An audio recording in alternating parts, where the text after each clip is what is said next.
और चंडीगढ़ में कांग्रेस की इस वक्त प्रेस कॉन्फ्रेंस हो रही है, आइए आपको सीधे वही चलते हैं। जो उन्होंने स्वर्गीय राजीव गांधी जी के बारे में कहे वो स्वीकार्य नहीं है।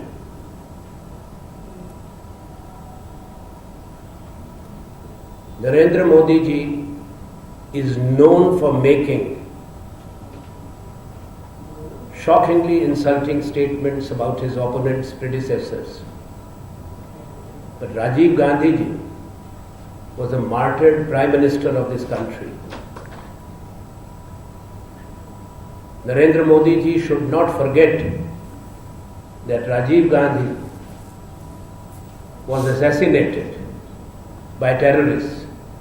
He died for the cause of India in fighting terror and violence.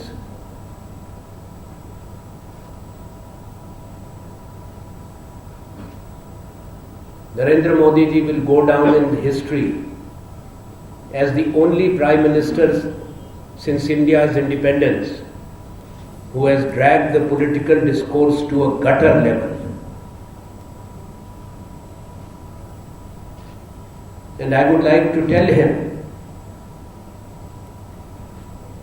that history does not forgive those who insult the shaheeds or the martyrs of the country. अगर मैं कहूं भी तब भी नरेंद्र मोदी जी माफी मांगेंगे नहीं,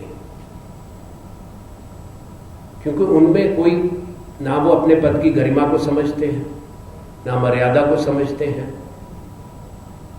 और अगर उनका झूठ बार बार पकड़ा जाए उनको किसी भी तरह की शर्म नहीं।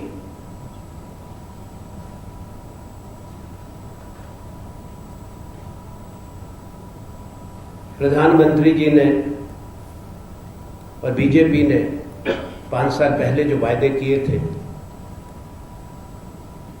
उसका जिक्र जरूरी है। 2 करोड़ रोजगार का वायदा, आप सबको मालूम 10 करोड़ रोजगार पैदा होना था। किसानों को उनके फसल की जो लागत है उसकी दुगनी कीमत देने का वायदा किया था। उनकी आमदनी दुगने का वायदा करने का सरकार अभी भी कहती है, प्रधानमंत्री कहते हैं, पर 5 साल में वो एमएसपी में कुछ नहीं दिखा।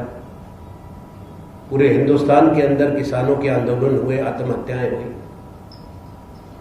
उन्होंने काले धन का एक बहुत बड़ा आंकड़ा दिया था और तमाम हिंदुस्तान के लोगों के बैंक के खाते में 15 लाख जमा करने की बात की थी।